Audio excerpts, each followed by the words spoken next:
people used to think of the other worlds at the time that they did not know what the quote heavens were all about.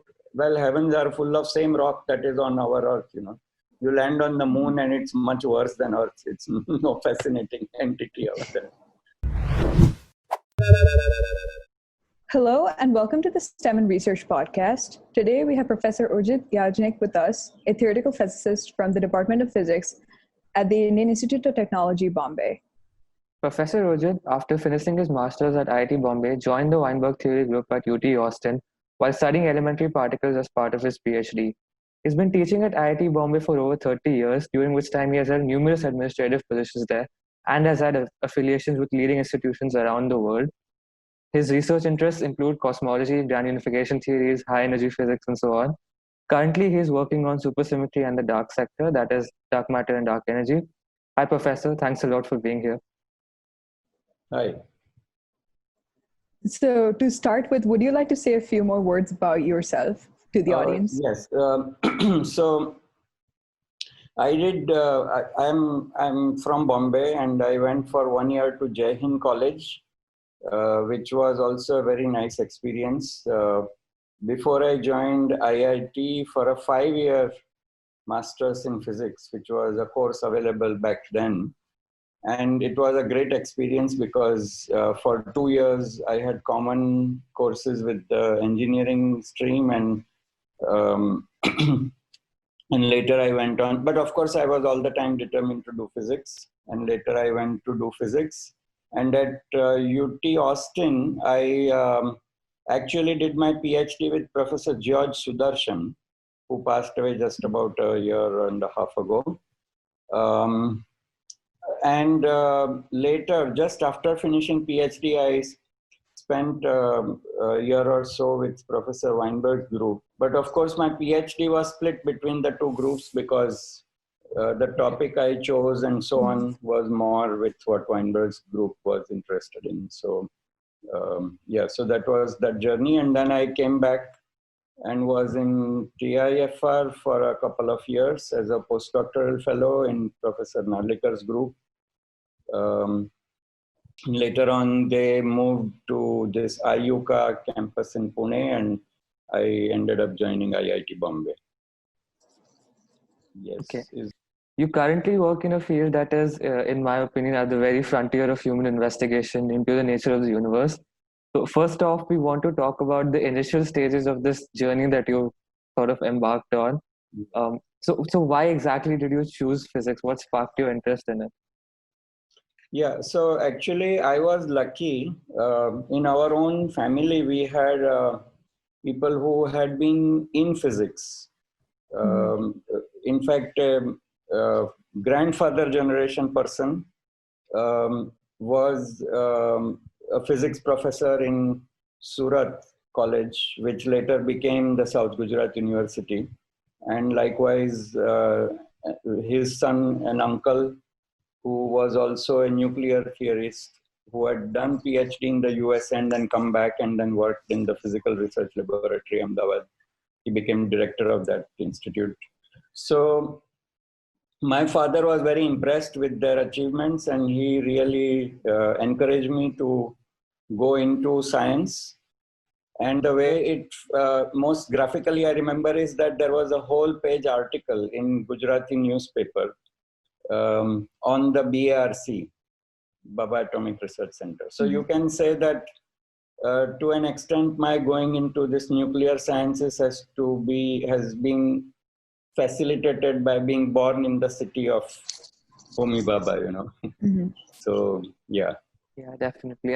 So that was and so from 8th standard itself, I think I was determined to do physics, and then during 10th, 11th, 12th, I was reading, and in the Jai Hind College that 1 year, I read a lot of popular science books on particle physics and nuclear science, and I was set. I mean, I was not thinking of anything else. Okay, that's great. Yeah.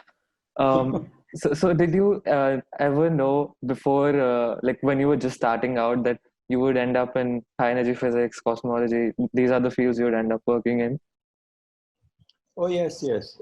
I mean, I stayed with the field. So as the fields changed, I changed with them. But that I will be working in the theory of elementary particles, I had decided more or less in that first year of college, which would be equivalent to 12th class now. It was the high school year, yeah. Yeah. So can you briefly explain some of your work to our viewers? That is a slightly difficult thing in a short time. I can say broadly two things. We have this proposal for grand unification of the fundamental forces. So if there is grand unification, then there are several very interesting consequences that happen, but which can only be verified in cosmology because they happen at very high energy. So one of the things that does happen is that there are composite objects, not elementary particles, but composite objects which are string-like and domain wall-like, which can arise from relativistic field theory. And they can have important consequences in cosmology. So far, I should say none of the work can be, quote, related to anything directly observed, but like all my colleagues in the subject, we have all been trying to explore if any of it can be connected. I should say 40 years of work, so far we do not have any smoking gun evidence that any such topological objects exist. But there was a huge excitement, say in 1983, that a magnetic monopole had been found. And this monopole would be a composite object like this, not an elementary particle. So in fact, that 83 was the peak year when I was trying to decide my subject of study, and I thought that it was a fascinating thing to get into. Also, those were the years of inflationary universe. And the inflationary universe was related to elementary particle physics through the kind of forces scalar fields experience and how a scalar field can intervene with gravitational expansion. So that is what inflationary universe is about. So, and I was in the department of Steven Weinberg, who had made seminal contributions to putting together elementary particle physics and cosmology. He had one of the groundbreaking work was on baryogenesis, how baryon asymmetry of universe may arise out of the grand unified theories. So being there, and one of my other mentors for a year or so was Professor John Wheeler, who coined the term black hole.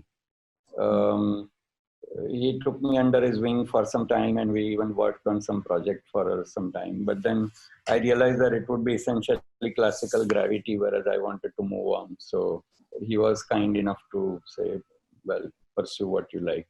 Yes. Okay. So looking back, what is one thing about the field that you've grown to appreciate even more? And by contrast, what is one thing or like one preconceived notion that you have dropped over the years? So this preconceived notion, please remind me again separately. Sure. But about the field, I think that quantum theory and this Lorentz invariance that we have really are very impressive things. And Lorentz invariance, people even try to get past and so on. There could be some other kind of space-time symmetries, but quantum theory and its principles seem almost impossible to look beyond. There is a very recent discussion where Weinberg participated at Oxford University, where he tried to say that one could go beyond quantum theory. But what I'm fascinated by is how, despite the fact that quantum theory is characterized by discrete things appearing, discrete spectrum, discrete masses, identities of particles which are distinct from each other, quantum numbers, charge is quantized. But the theory is very firmly rooted in the continuum. The description of everything that we do in quantum theory, in fact, not only just continuum, but like infinite continuously infinite times continua. That is the quantum field theory. So the fact that you have to invoke so much of the continuum mathematics to arrive at this discrete answers seems a very interesting thing, and that's what really fascinates me about quantum theory at present. And the fact that, for example, although we see like people, when they teach you Bohr atom, they say how trajectories could be quantized because you have to fit some integer number of the Broglie wavelengths around a circle or something like this. So people are willing to, and that's why you get discrete trajectories. But that time could be also discrete. Nobody has been able to think of in quantum mechanics. Whereas if you look at Heisenberg's original paper, which I think unfortunately is the most widely unread seminal paper, he very clearly says that in quantum theory, we must give up the idea of space-time trajectories altogether. And we can only have transition matrix elements from one point to another point. So, but we still continue to write continuum differential equation in time, even when we have probabilistic interpretations of momenta, space-like coordinates, and so on. So those are the things that I find fascinating. Other than, of course, all the things that are well known, like what is the Big Bang singularity, what is the singularity at the core of the black hole, all of those things, and what would be the nature of quantum gravity. Those are more well-known issues. But I think at the foundations, the persistence of the continuum hypothesis, which is a mathematical thing, is itself a very, very fascinating element of quantum theory. Okay, so just to expand a little bit more on foundational quantum mechanics, there are people who make the argument that the founding fathers, they didn't really pay a lot of attention to interpreting interpretations of quantum mechanics itself. You have Sean Carroll, he's written a whole book about it, and he talks about how the many worlds interpretation and all of that.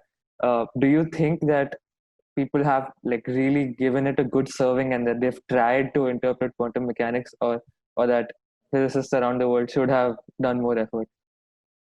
I think it's a closed issue. I think all these people have psychological issues. In fact, that Oxford panel, there was the other physicist, sorry, I forget his name immediately, the Nobel laureate for atomic clocks. He very nicely said that it is essentially soothing your soul, whatever you like to interpret, but it doesn't change quantum theory, the basics. So the so-called people try to put so-called Copenhagen interpretation, paint it in a corner by saying, oh, it came from Copenhagen. There's nothing like that. I think that is the universal interpretation of quantum theory, and it's the one with minimal frills. So if you like logical simplicity of a framework, then we already have the required framework. And I think, although it sounds a little mystical, that the first paper of Born, Jordan, and Heisenberg, the so-called three-man paper, which interpreted the wave function, is the correct interpretation. I think it sounds a little more bizarre because it was stated in the context of so-called wave function. But partly, I think, so I have a lot of rejoinders to all the proliferating bad-mouthing of quantum theory. I don't think any of this is wrong. I think that the so-called wave-particle duality is just in people's head. There is no such duality.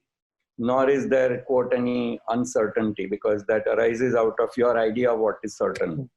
Yeah. In fact, Weinberg made a nice remark in that Oxford colloquium where he said that nobody told you, it's nowhere is it written that world was supposed to be predictable, right? So there are certain things that are not measurable with absolute certainty is not a principle of quantum mechanics. It's a consequence and it's one of the byproducts of how the whole system works.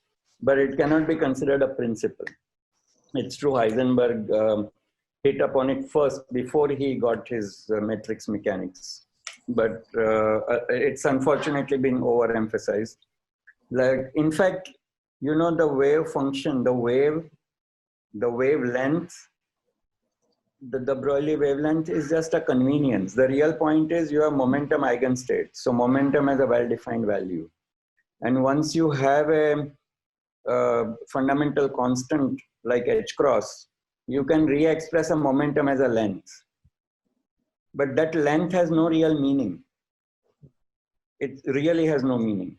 So this wavelength, for bound state problems in hydrogen or something, yeah, some wavelength fitting around the circle. But you know how comical that construction is.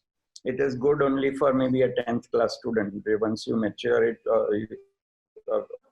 away from it, you don't need it.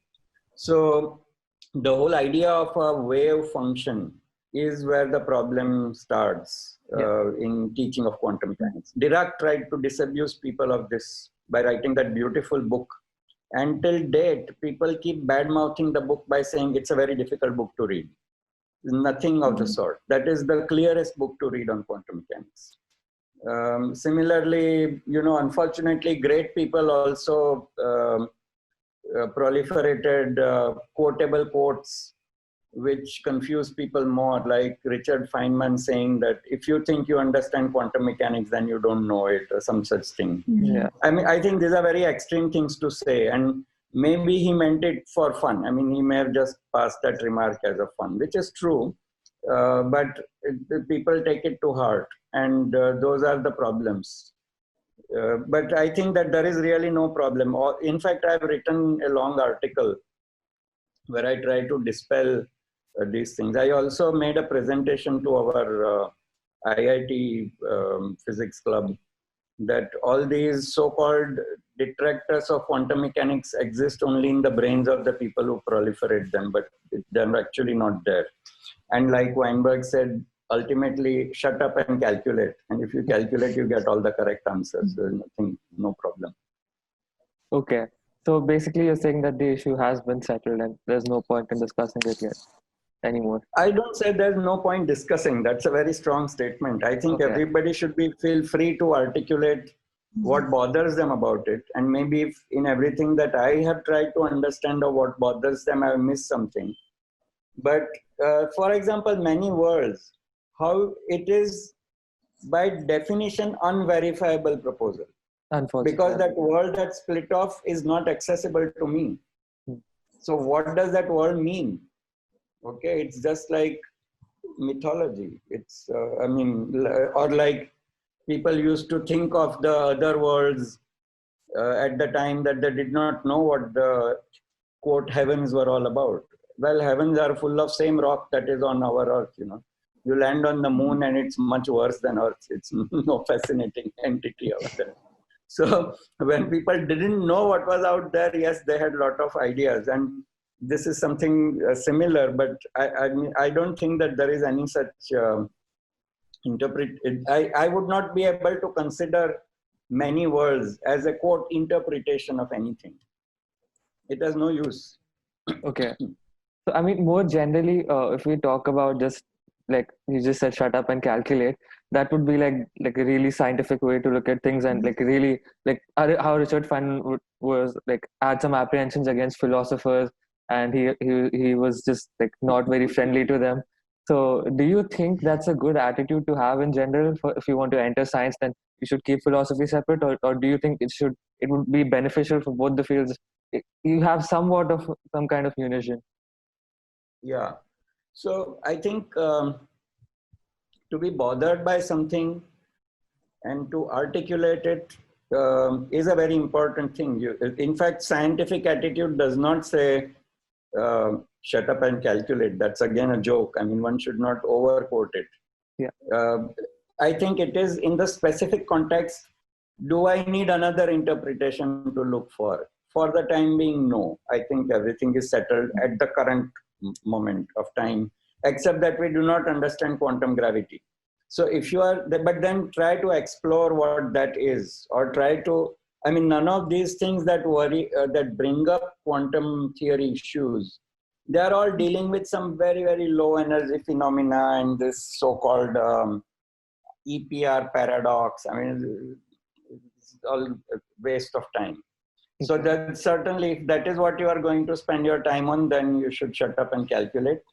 But if you are going to try to think beyond in some, there is a, in fact, last almost 15, 20 years that we have papers written by very eminent people, which appear essentially coming from string theory people, which are, I would say, rather bizarre and, you know, very like gravity emerging from some kind of Euclidean space-time and things of this kind.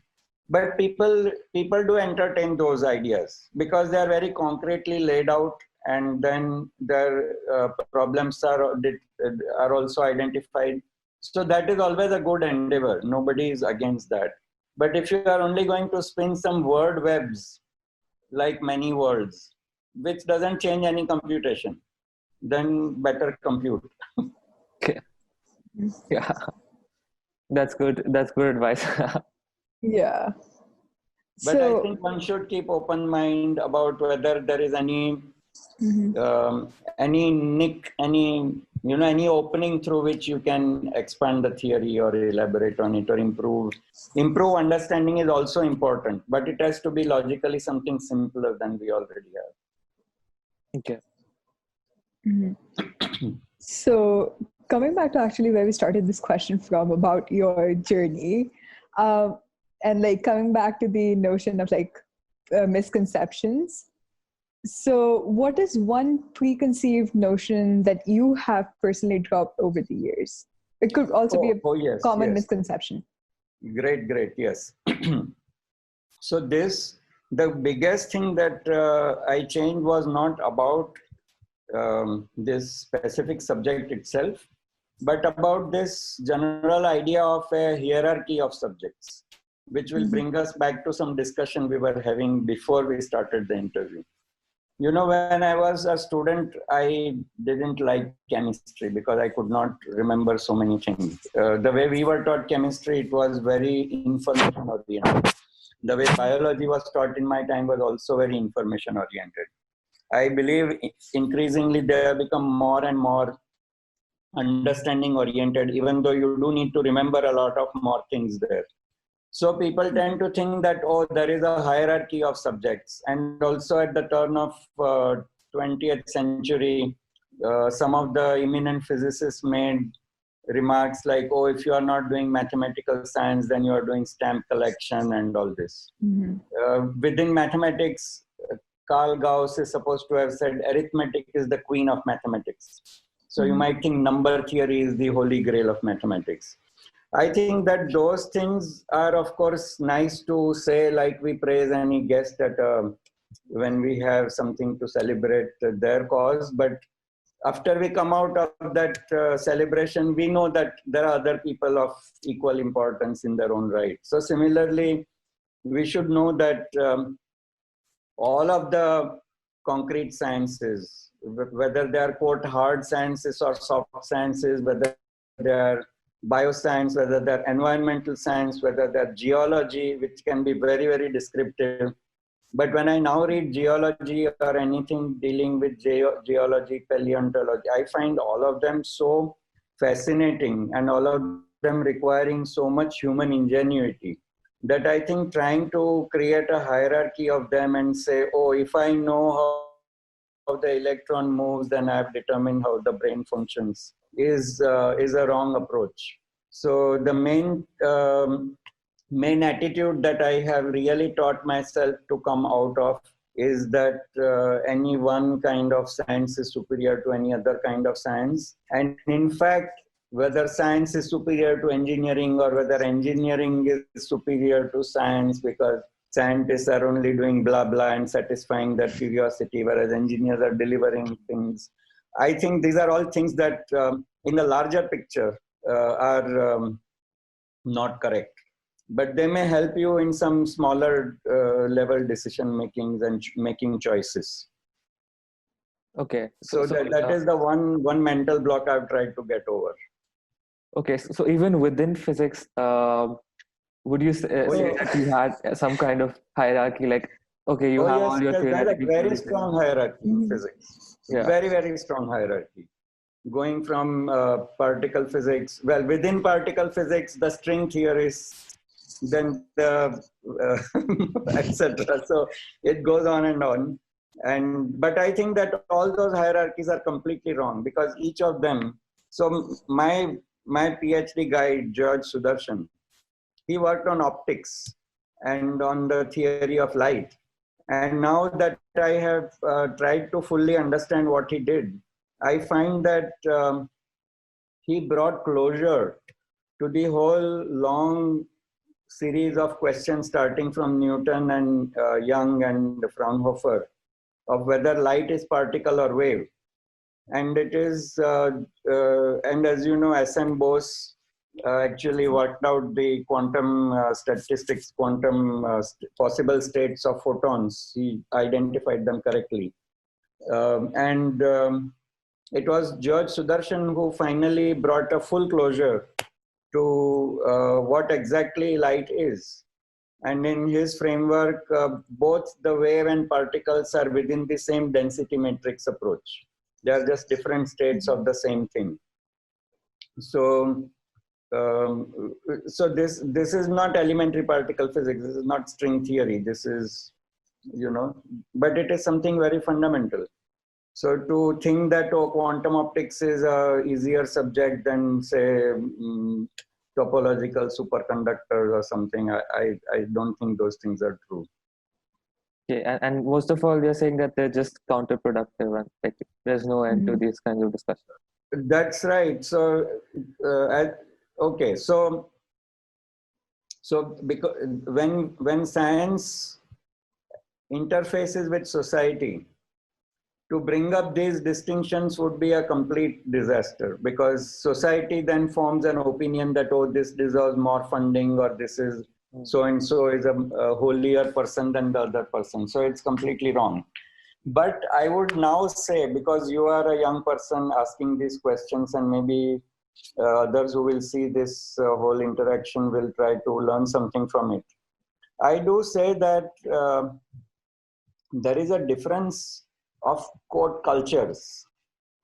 You know how people in each of these sub areas work, ranging from geology, biology, to statistical mechanics, to condensed matter physics, to atomic physics, to particle physics, and within each of those some sub areas, the culture of the people in it, how they perceive things, how they interact, how they think of their own subject and their own work, that does change quite a bit. And their work practices, like experimental science, how they associate with their laboratory, how laboratory groups are organized. So as a young person, when you are deciding, do not go by these hierarchical things, false hierarchy, but rather the personal experience that you will have. What are your impulses? How would you like to work? How would you like to engage with science or engineering? As I said, I don't see any hierarchy among these. But you must check what fascinates you. If it is really particle physics that fascinates you, good for you. In fact, I had conversations in my very second year in IIT, somebody who was completely fascinated by the fact that there will be fiber optics or fiber optic communication. Do check what fascinates you, and then try to get some idea of what is the inside work culture, which can be in sync with your rhythms and your impulses, and how you like to associate with other people and groups and so on. I was going to make a comment about how it's really important to talk about this subject hierarchy that exists. I feel like the competition system in India is actually promoting that as well. So like because I'm somebody who wants to actually double major in math, like pure math, and then like go into psychology and more of the quantitative side. I want to do math just because I like it. And although my parents are really supportive, I do receive a lot of comments from like my teachers and other people who are like, what? Like, is that even a combination? So it's really important to address that issue. I really like that you took that up. So yeah, thanks. Okay. So moving on to the next question, how does your life or a day in your life look like? So more like the day in the life of a theoretical physicist kind of thing. I think IIT life. I think IIT life, or since IITs are mostly modeled after universities in the USA. Mm-hmm. We in India we have so far had two kinds of systems. One, the research institutes, and then the teaching institutions or universities and engineering colleges. This model is somewhat like Europe used to have. But America more or less discouraged it. There are very few places that are just pure research institutes, like Institute for Advanced Study, and there may be some dozen of those. But by and large, there are hundreds of universities like Stephen Weinberg, John Wheeler, Sudarshan. Everybody was teaching every semester. So they are university professor. Not that they are always given some time-consuming jobs, but they are not disconnected from undergraduate university, from the teaching and so on.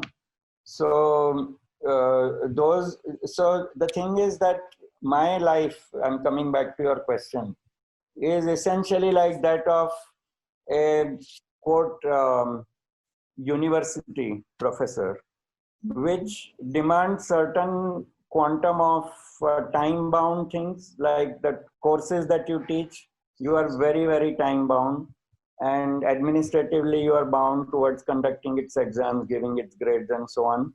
But another half chunk of time is left entirely to you. So typically, and that is really used like creative people use it. So it can be very haphazard. And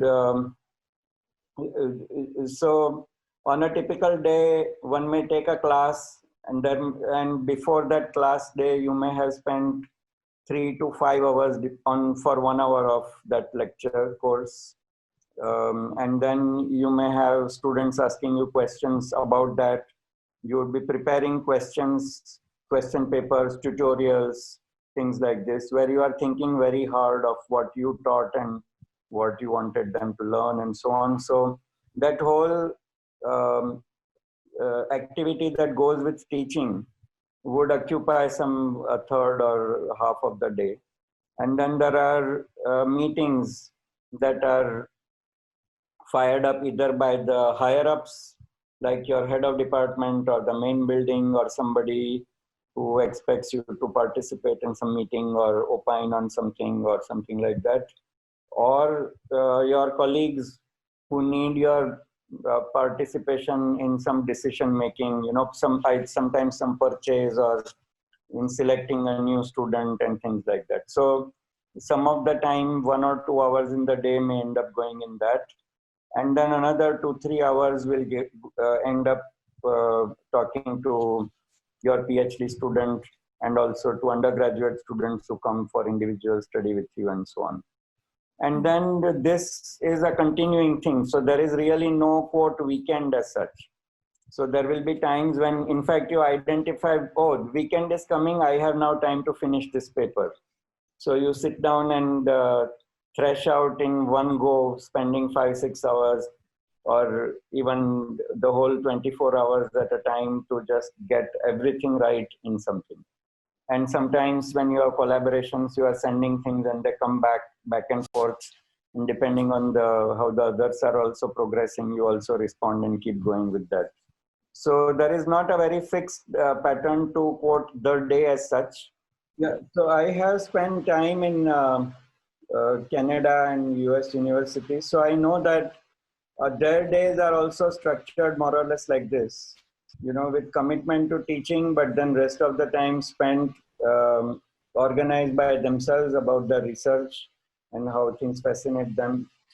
And yeah, so it's not a very structured day. On the other hand, the engagement can sometimes be continuous with no weekends.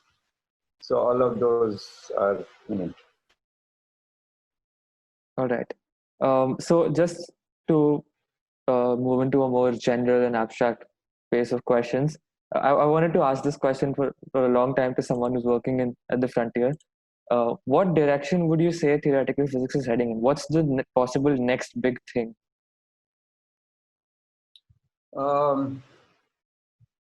That is a good question. I think that something like quantum gravity, arriving at that through string theory, is a hope that seems to be at least temporarily belied. I mean, I don't think that it is going in that direction. And if we go back to, so I have to give the answer in two parts.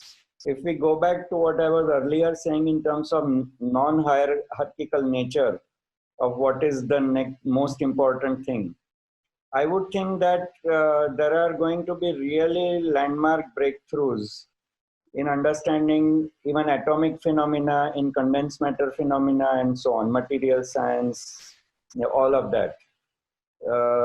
And they will all require theoretical ingenuity. It's not as if they are going to be just routine recalculation of something known. And experimental achievements are also great things. So you are asking theoretical, but I would say that the quote breakthroughs may come through experimental things, and like the great Elon Musk, who wants to develop batteries of some kind, certain kind, or if certain technical breakthroughs come, they can then modify how we do things even within theory, because you now have from quantum theory of the time of Heisenberg and Born and Schrödinger, we are at a quantum theory where we are manipulating single atoms and single layers of atoms. So those are really great achievements. And the breakthroughs may come, in fact, through devices and applications of this quantum science, which is now becoming more and more friendlier to us. I think that quantum mechanics will eventually be taught in 8th class, because once people have dropped all these inhibitions and wrong stories about quantum theory, and there are simple ways of demonstrating, simple, cheap, desktop ways of demonstrating how quantum mechanics works, it will be possible to begin to introduce people even earlier. So I don't think that I have any anticipation for the next big thing. Well, quoting Weinberg again, he's supposed to have said somewhere that maybe quantum theory will get solved. For example, suppose there is some breakthrough in string theory or any of these basic approaches. And suppose we cracked the code of what this enigmatic thing called quantum gravity was. Then it may well happen that the whole paradigm that was begun by Newton has matured completely. And suppose we have cracked the code of why the continuum conception persists in quantum theory. And we have sorted out what the continuum is as well, then maybe this whole line of thinking and development will have matured and will be set aside, and maybe some new directions will go on. And they may not be, quote, theoretical in the sense that you mean anymore, because it may not require any further reconceptualization of space or time or continuum or number theory or algebraic geometry or whatever. All those things may reach a certain maturity, and they have now explained everything there is, including what Big Bang was and where we are headed and what dark energy is. So it may be all over in another 50 years. So that can easily happen. But this is where that non-hierarchical nature of science is important, because the science will continue to be pursued. And what the mathematically minded will do is a good question. Probably mathematics of some kind as an inventive exercise can continue forever, because it doesn't have to rely on experience as much. you can as a logical exercise, you can develop mathematics further. So no, I don't have any clear answer as to what is the next big thing in theoretical physics as such. All right, that's perfectly okay. So now that we are on the topic of physics research in general, we would like to talk a bit more about your work and experiences. So maybe we could talk about your absolute first experience with research. So when were you introduced to it? Oh, yeah. So I think some training I did get from Professor Nadlikar, who guided my master's thesis while I was in IIT-Bombay. But he was, I mean, he gave me some simple things to do to orient me to research. Of course, the ideas he introduced were very deep, but the kind of work I had to do, so it was a review of some very interesting topics. But I think my first encounter with research was with Professor John Wheeler, because I took his general relativity course, and then he offered some topics to write little course related projects. But when I submitted my project, he was very excited what I had written up in it, and he proposed that we convert it into paper. So then we had correspondence, because he was out on vacation. He would write these long letters, and then I would send him back my calculation. So that was my first encounter with research. And later on, essentially interacting with the postdoctoral fellows of Weinberg Group and all the visitors in Weinberg Group, listening to seminars and then trying to form one's own opinion of these things and try to recalculate or understand in one's own way what is going on. So that was my encounter with research. Yeah. So I'm assuming, like, based on the timeline, this was during your time of postgraduate, right? So when you were in a master's. So how would you say this experience was different from the education that came before? Like, except for the fact that obviously it did not have the answers in the book, how would you say this experience was different in general? Like the thought process? Graduate school versus undergraduate? The research experience, just in general. So there was a big difference, because also between India and USA. Mm-hmm. In India, probably even today, the idea that science is scholarship has a very deep hold. Whereas in USA, science is innovation. So that was a huge cultural jump when I went from India to USA. And it took me some time to adjust to that.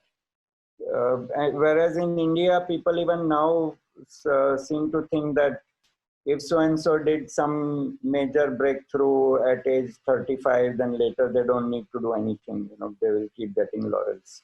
This will not be true in USA. So what was the question? In what way the research was? So in what way is the research process different than the conventional education pipeline? So like previously we were just taking classes, learning the content, and how was it suddenly applying that thing into an actual project? I think that there is really a threshold in one's own mind where you open up and you begin to query the subject rather than the teacher sending you queries about the subject. And you have your own, some ideas of how things ought to be or how things should be. So you have to read. So the simple answer is, instead of reading one textbook or a few sources, you slowly begin to read review articles, which are compilation of things that happened in last 5 or 10 years. And then from the review article, branch out into real papers of things happening on the forefronts. And you'll be completely at sea, because you will not understand 90% of what they're talking about. The review article would be more friendly, but as soon as you go to papers, they are much more difficult to read and so on. So the research scene is where you have to be continuously engaged. mentally engaged. It stays in your mind all the time. It is not going to be something where you finish the assignment and left. So, or you know that this answer is going to be 10 lines long, or this answer requires 2-page essay and it is over. It's not like that. It may be an endless essay. It may be a problem that you will grapple with all the rest of your life. So research is that way very different, because, but that maturity to look at it in that way comes with you. And if it has not, then of course you will probably not go into a research career. So yes, research is taking knowledge in your own hands in a sense. Try to examine things back and forth and critically reconsider anything that anybody tells you. So that is all part of research. That's yeah. So like when you started the answer, you mentioned the difference between the Indian and the American culture of research. Like research is scholarship in India. So would you say that this culture over time has shifted, or is shifting in India, or is it just the same? It has shifted partly because USA trained so many people and allowed them to come back to India. So it is the US trained scientists who are now in India, who have, although many of them, once they return to India, return to the Indian culture. But overall, I think it is changing, because science is a global enterprise. And so everywhere in the world, it is converging towards the same kind of values. Europe also had attitudes towards science, which were somewhat similar to, India inherited some of its attitudes to science, because science arrived in India through the British and through the exposure to European science. But even European science has become more aligned to the way Americans do science, whereas Americans have increasingly appreciated how traditional, say both Europe and Russia, how they did science is also important. Yeah, so I think globally, everywhere, there is a shift to understanding the innovative nature of science and the need to break the silos of groups, sociological groups who try to retain certain priorities with themselves. Increasingly, that idea is defeated, because the way public funding goes and the way industry likes to think of science, technology, and engineering, it has required people to break out of more traditional molds. And that is universal, that is happening everywhere. Mm-hmm. So when we talk about the research culture, it reminds me of like there are two schools of thoughts when it comes to research in physics. One is the Russian school and the other is the American school. The Russian school believes that you should first learn all of the theory before you go on to research. And then the American school believes that you should first have a question and then backtrack your way to the actual answer. So which one do you think you personally like align with? Or which one do you think is the emerging school? Let's just say that. Yes. So the both Russian and European training, they they believed a lot in very hard training. Transfer whatever is known to the experts should be all at once transferred first before you launch into any research. And it had the value that people, when they emerged into actual research, they already knew all the dead ends, for example. And the moment they thought of a problem, they had ready tools with which to attack that problem. But it is also likely that it completely disadvantaged the kind of people who could not absorb so much knowledge at a very early age. Whereas the actual activity of science may not require that much of preparation. I think of quite a few very clever innovators, even within core science, who are not traditionally very well trained. And one of them is, even Count Rumford, I think, of the man who who broke the whole idea of caloric theory of heat and basically brought heat as some kind of motion idea. And say Edwin Hubble, who was essentially trained as a lawyer, but then went and he was the one who could actually take the bold step of drawing a line through a set of data points that others were afraid of drawing a line through. So you may require for breakthroughs a mindset which is not constrained by too much of prior training. But I would think that the science culture as a whole will probably have all of these existing, and one should not overemphasize one. And since my PhD training all happened in the US, I really like it a lot because there you are left free for up to 5 years where you yourself imbibe a lot of things, you study things. You may even take diversion, study other things, then come back to the main theme, and nobody minds that. And I think that enrichment is much better than a lot of training under, very demanding conditions.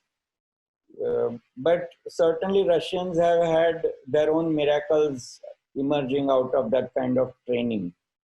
So there is probably something to both of them. And I think a modern system should create spaces for both the kinds of people.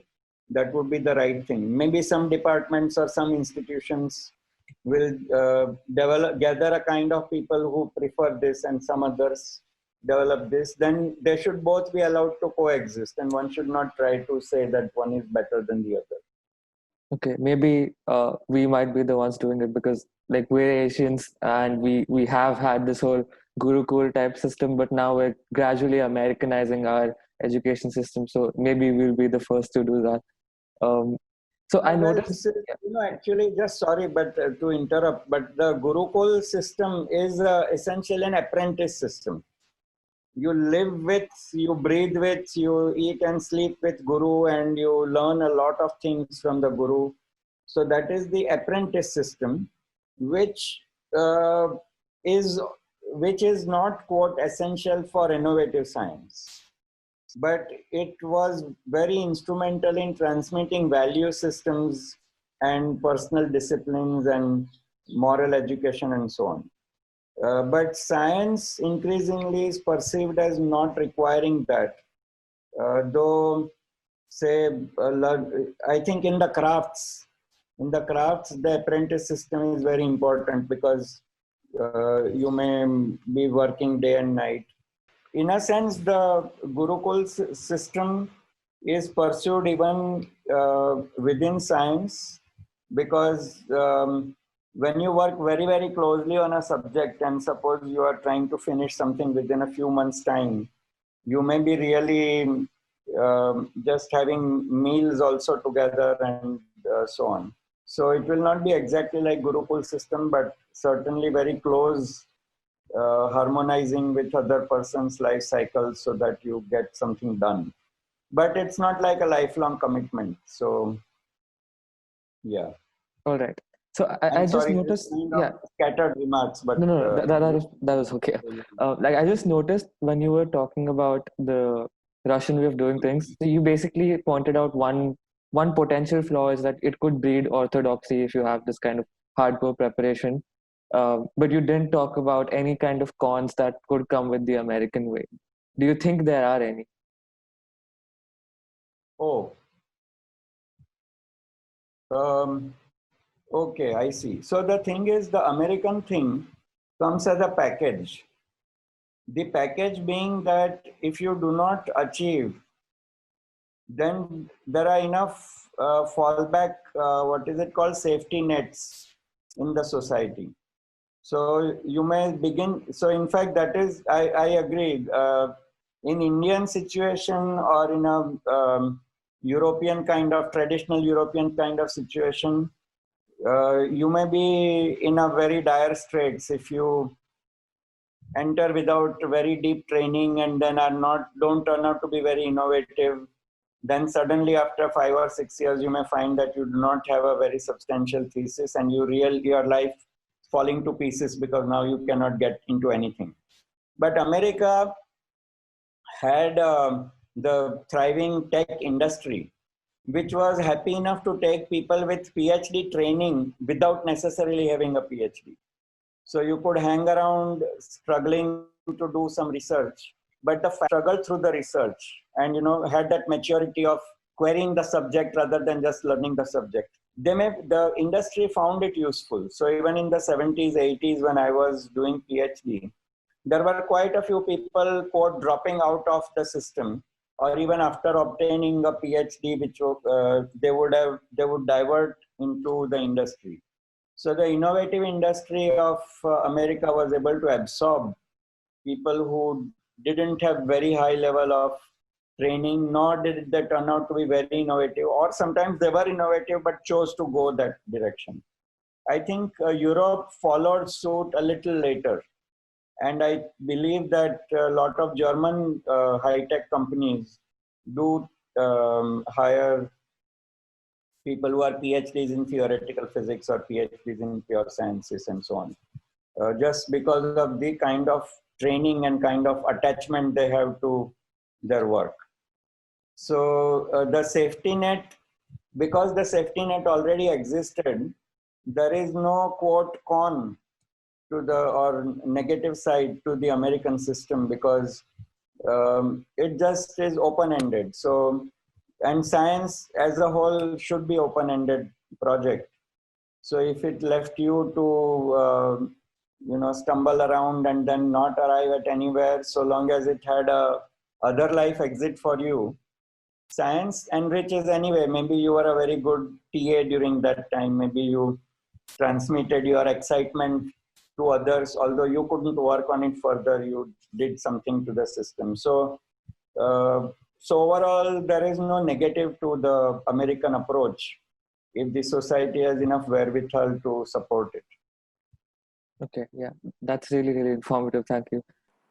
This is the end of part 1 of our conversation with Professor Urjit Yajnik. You can check out part 2 through the link in the description below.